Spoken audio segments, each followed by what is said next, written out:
Hi hello welcome to கௌரிஸ்கோ. இன்றைக்கி நம்ம ஒரு வதக்கு சட்னி பண்ணலாமா? அதுக்கு என்னென்ன தேவைன்னு பார்த்தீங்கன்னா, ஒரு 3 பெரிய வெங்காயம் எடுத்துருக்கிறேன். நீங்கள் சின்ன வெங்காயம் வேணும் எடுத்துக்கலாம்.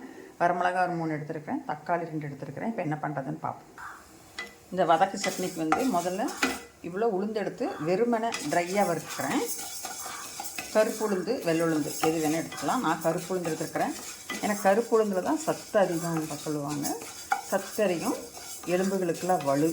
அதனால் நான் வெறுமனை வறுக்கிறேன்.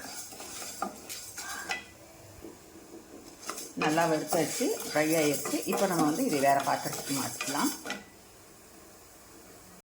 இப்போ அதே பேனில் எண்ணெய் ஊற்றி எண்ணெய் காஞ்சாச்சு.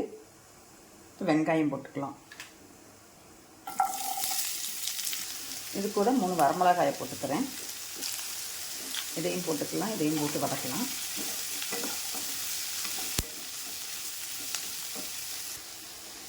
இது கூட 2 பூண்டு தட்டி போட்டுக்கிறேன். இது கூடவே கட் பண்ணி வச்சுருக்க தக்காளி 2 போட்டுக்கிறேன். போட்டு நல்லா வதக்குவோம்.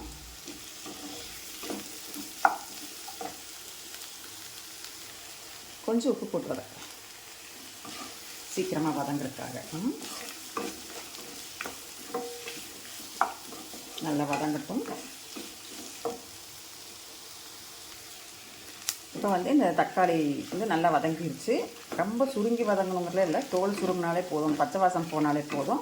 இப்போ நம்ம இதை எடுத்து ஆற வைப்போம். கொஞ்சம் நேரம் ஆறட்டும். இப்போ ஆறிடுச்சு வதக்கி வச்சதெல்லாம். இப்போ மிக்சியில் மாற்றியாச்சு. இப்போ இதை அரைப்போம். இப்போ இந்த வெங்காயம் தக்காளி மட்டும் இந்த அளவுக்கு அரைச்சாச்சு. அது கூட இப்போ நம்ம எடுத்து வச்சுருக்கிற ட்ரையாக வறுத்து வச்சோம் இல்லையா உளுந்து, அதை போட்டுக்கலாம். உளுந்து இருந்து எல்லாம் போட்டாச்சு. இப்போ இது ஒரு கொரகொரப்பாக அரைச்சிக்கலாம். இப்போ இந்த சட்னி கொரகொரப்பாக அரைச்சாச்சு. பாருங்க, கொரகொரப்பாக இருக்குதுங்களா? இப்படி தான் எங்கள் அம்மாலாம் எங்களுக்கு அரைக்க சொல்லி கொடுத்தாங்க. அதையவே நானும் ஃபாலோ பண்ணுறேன். இப்போ இதை நம்ம தாளிச்சு விட்டுடலாம். கொஞ்சம் நல்லெண்ணெய் ஊற்றி தாளிப்புக்கு கடுகு உளுந்து பருப்பு போட்டுருக்கிறேன். போட்டு வெறும் கருவேப்பிலை அவ்வளோதான் போட்டு தாளிச்சுட்டு அப்படியே கொட்டிடலாம்.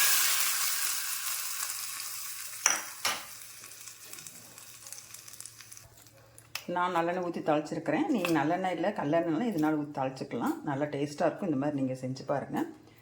செஞ்சு பார்த்து சாப்பிட்டு பாருங்கள். செம்ம டேஸ்ட்டாக இருக்கும். உடம்புக்குமே ரொம்ப நல்லது. அந்த கால்சியம் சத்து எலும்புக்கெல்லாம் பலம், பெண்களுக்கெல்லாம் ரொம்ப நல்லது.